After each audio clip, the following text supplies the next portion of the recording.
जय श्री कल की। ओम नमो भगवते वासुदेवाय। भैरव नाम सुनते ही लोग भगवान शिव को याद करने लगते हैं। भैरव नाम ही ऐसा है जो इंसान को अंदर तक डरा देता है। भैरव मुद्रा, भैरवनाथ और भगवान शिव, ये नाम ही कुछ ऐसे हैं और ये मुद्रा ही कुछ ऐसी है जिसके पश्चात इंसान मंजिल तक पहुंच ही जाता है। बॉर्डर पर भैरव हो गए तैनात। क्या आने वाले समय के खतरे को देखते हुए भारतवर्ष बड़ी तैयारी करने में जुटा हुआ है, क्योंकि इस बार खतरा बहुत भारी है। शातिर तरीके से अटैक करने के मूड में है हमारा पड़ोसी देश, और शातिर तरीके से अटैक करने में इसलिए वो है माहिर क्योंकि उसे अपने अटैक के द्वारा भारत को हराना नहीं है, क्योंकि उसे पता है कि भारतवर्ष कभी उससे हार ही नहीं सकता। उसे भारतवर्ष में आतंक फैलाना है। भारतवर्ष पर मंडरा रहा है कितना बड़ा खतरा। आज के मेरे वीडियो में सारी बातें एवं क्यों बॉर्डर पर, वो बॉर्डर जो जैसलमेर पर है और जहाँ से चाइना और पाकिस्तान पर नज़रें अच्छी तरह रखी जा सकती हैं, क्योंकि वहीं से खतरा ज़्यादा बड़ा मंडरा रहा है।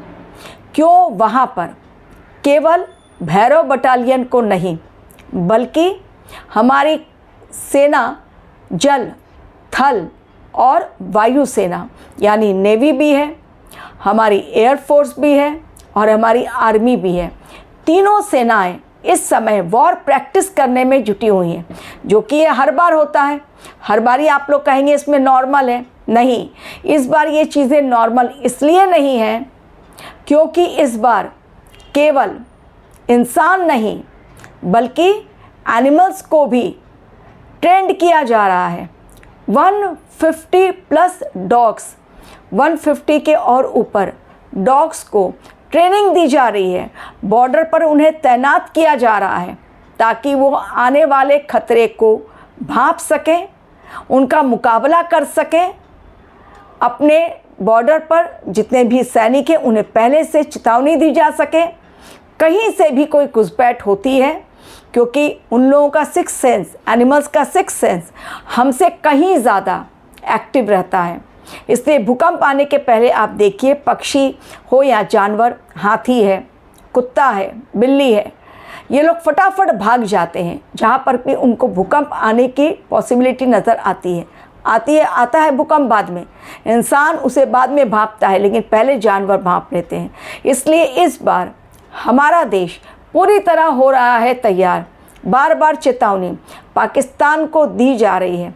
क्या केवल चेतावनी मात्र से ही हमारा देश संतोष कर लेगा? नहीं, जैसा मैंने पहले भी आपको बताया था, हमारे देश की साख चूंकि बढ़ रही है, इसलिए पूरे विश्व को ये दिखलाना है कि हमने पहला अटैक करके पाकिस्तान को ख़त्म नहीं किया, और इस बार पाकिस्तान पर मल्टी अटैक होंगे। एक बार वो एक फ्रंट से युद्ध नहीं लड़ेगा, यानी केवल भारत पाकिस्तान नहीं, बल्कि मल्टी फ्रंट खुलेंगे जो पाकिस्तान पर अटैक करेंगे। हमारा देश रहेगा एक तरफ, बलूचिस्तान दूसरी तरफ, सिंध उनका तीसरी तरफ, उसके पश्चात आपका अफ़गानिस्तान, उसने ऑलरेडी मोर्चा खोल दिया है। ये सारी जो मल्टी फ्रंट से लड़ना पड़ेगा पाकिस्तान को, तो वो वैसे ही हार जाएगा। लेकिन वो क्या करेगा हमारे देश के लिए, जिसको सबसे बड़ा अपना दुश्मन मानता है, बाकी देश को नहीं, तो सबसे पहले वो भारतवर्ष में अस्थिरता फैलाने का काम करेगा, आतंक फैलाने का काम करेगा, यहाँ पर अराजकता फैलाएगा, फंडिंग देगा जानबूझकर हमारे देश में लोगों को। तो हमारे देश पर, जैसा मैंने कहा, खतरा बहुत बड़ा मंडरा रहा है, वो बतलाऊंगी। लेकिन सबसे पहले भैरव बटालियन को क्यों तैनात किया गया, क्या होती है भैरव बटालियन, पहले आप वो जान लीजिए। भैरव बटालियन वो बटालियन जो कि light and thin, light and thin का मतलब होता है वो बहुत ही हल्के हथियार रखेगी, भारी हथियार उसके पास नहीं रहेंगे, लेकिन जो होंगे बहुत घातक, बहुत डेंजरस, और वो हल्के हथियार इसलिए रखेगी और उनको ट्रेनिंग दी जा रही है। ऑलरेडी उनकी ट्रेनिंग हो चुकी है एक बटालियन की, भैरव बटालियन की। 1 नवंबर से वो भारतीय सेना में शामिल होंगे और बॉर्डर पर तैनात कर दिए जाएंगे। और डॉग्स को अलग ट्रेन किया जा रहा है बॉर्डर पर तैनात करने के लिए, क्योंकि खतरा हमारे देश ने भांप लिया है कि बॉर्डर से बहुत ज़्यादा बड़ा खतरा आने वाला है। केवल पाकिस्तान से नहीं, चाइना से भी खतरा है, अमेरिका से भी खतरा है। इसलिए बॉर्डर पर कोई भी जोखिम उठाने के लिए हमारा देश तैयार नहीं है। हमारा देश सुरक्षित रहे इसलिए तैयारी बहुत भीषण रूप से चल रही है एवं पूरे विश्व को एक मैसेज देना है अपनी वॉर प्रैक्टिस के द्वारा कि किस प्रकार हमारी तीनों सेनाएं कितनी स्ट्रांग हैं, हमारे पास कितनी अच्छी मिसाइल्स हैं, ड्रोन्स हैं, हमारे पास कितने घातक हथियार हैं। जैसा मैंने कहा, भैरव बटालियन के पास जो हथियार होंगे वो लाइट होंगे लेकिन बहुत घातक होंगे और उन्हें इसलिए तैनात किया जा रहा है ताकि बॉर्डर पर बिल्कुल वो खतरे को भांप कर एक्शन ले इमीडिएटली। चाइना से आने वाले खतरे को भांपें, अमेरिका से आने वाले खतरे को भांप लें या फिर पाकिस्तान से आने वाले खतरे को भांप लें और उसके पश्चात उस खतरे को भांपते हुए वो तुरंत एक्शन के मोड में आ जाएं। ये तो हो गई ये बात कि बॉर्डर पर क्यों हुए भैरव तैनात। 1 नवंबर से हो जाएगी पहली बटालियन, 25 बटालियन इस प्रकार से तैनात की जाएगी बॉर्डर के लिए। सोचिए मतलब कितनी भयंकर तैयारी। भारतवर्ष को अंदेशा लग गया है, हमारी सरकार को, क्योंकि हमारी इंटेलिजेंस टीम बहुत ज़्यादा स्ट्रांग है, तो बिल्कुल अंदेशा लग गया है कि भारतवर्ष को युद्ध के मैदान में कूदना ही पड़ेगा। इसलिए अब शांति की बात जो अब तक मोदी जी करते आए हैं वो केवल दिखलाने के लिए दूसरों को कि मैं शांति की बात कर रहा हूँ, अंदर ही अंदर बहुत बड़ी तैयारी युद्ध के लिए अपने देश की चल रही है। ये तो हो गई एक बात। हमारे देश पर खतरा क्यों मंडरा रहा है बहुत बड़ा, किन जगहों पर, और कारण क्या है? कारण ये पाकिस्तान से ट्रेंड आतंकी, एक फिदाइन आतंकी और दूसरे ऐसे आतंकी जो कि ISIS से ट्रेनिंग लेकर हमारे देश में ऑलरेडी वो घुस चुके हैं धोखा देकर बॉर्डर पर। इसलिए अभी तैनाती और ज़्यादा की जा रही है और स्ट्रिक्टनेस ज़्यादा दिखलाई जा रही है बॉर्डर पर, क्योंकि कहीं ना कहीं इनपुट मिल चुका है।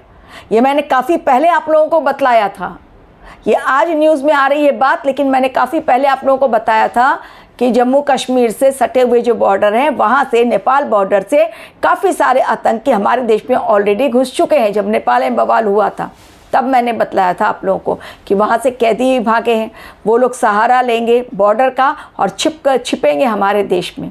तो रिसेंटली अभी 2-3 दिनों पहले की ही बात है, दिल्ली से पकड़े गए 2 खूंखार आतंकी जो बड़े आतंकवादी हमले को अंजाम तक पहुंचाने की ऑलरेडी तैयारी कर चुके थे। अगर हमारी इंटेलिजेंस टीम इनपुट नहीं दिया जाता तो नहीं पकड़ में आते वो और लाशों का ढेर लग जाता। हमारे देश में त्यौहार के समय, अभी भी हमारे देश का त्यौहार ख़त्म नहीं हुआ, छठ पूजा भी है, छठ पूजा का ऑलरेडी स्टार्ट हुआ, नहाना खाना, उसके बाद खरना, दिन पहला अर्घ्य और फिर दूसरा अर्घ्य। तो त्यौहार के इस मौसम में पाकिस्तान को बड़ा मज़ा आता है जब वो लाइव देखता है किस प्रकार लोगों का खून बहा। तो हमारे देश की धरती को खून से लाल करने के लिए पाकिस्तान ने बिल्कुल रच दी है गहरी साजिश, और बहुत सारे उसके आतंकी ISIS से ट्रेनिंग लेकर, फंडिंग लेकर घुस चुके हैं हमारे देश में। कभी भी हो सकता है फिदाइन हमला, और वो भीड़ भाड़ वाले इलाके को चुनेंगे। और ये अमेरिका भी नहीं चाहता है कि हमारे देश में शांति बनी रहे, इसलिए ज़बरदस्त ये तैयारी चल रही है हमारे देश के लिए। जानबूझकर बॉर्डर पर बटालियन को बढ़ाया जा रहा है, कमांडो बटालियन, इसके लिए कि वो हथियार से ऐसे लैस हो जो कि घातक है लेकिन हल्के, ताकि वो फटाफट एक्शन में आ सकें, दूर से ही समझ जाएं कि बॉर्डर पर खतरा है। इसलिए डॉग्स को भी लगाया जा रहा है। तीनों सेनाओं की वॉर प्रैक्टिस बहुत ज़बरदस्त तरीके से चल रही है। Rajnath Singh time to time जा रहे हैं इन कमांडो बटालियन से। 2 दिन पहले ही वो 24 अक्टूबर को मिले हैं। जो 24 अक्टूबर मैंने आप लोगों को वीडियो दिया कि बहुत इंपॉर्टेंट डेट, क्योंकि बुध देव पहुँचे वृश्चिक राशि में। तो बहुत भयंकर ये समय चल रहा है और हमारा देश खामोश नहीं बैठा है। इस बार ऑपरेशन सिंदूर केवल भारत और पाकिस्तान नहीं, मल्टी फ्रंट से पाकिस्तान को युद्ध करना होगा। अगले वीडियो में बतलाऊंगी किन 3 नेताओं पर बहुत बड़ा खतरा मंडरा रहा है, किन 3 नेताओं पर बहुत बड़ा खतरा मंडरा रहा है एवं जान का खतरा। और इसके अलावा क्योंकि वो राष्ट्रपति भी हैं, प्रधानमंत्री भी हैं, तो किन 3 पर बहुत बड़ा खतरा मंडरा रहा है और क्यों, ये बतलाऊंगी अगले वीडियो में। Thank you very much for watching my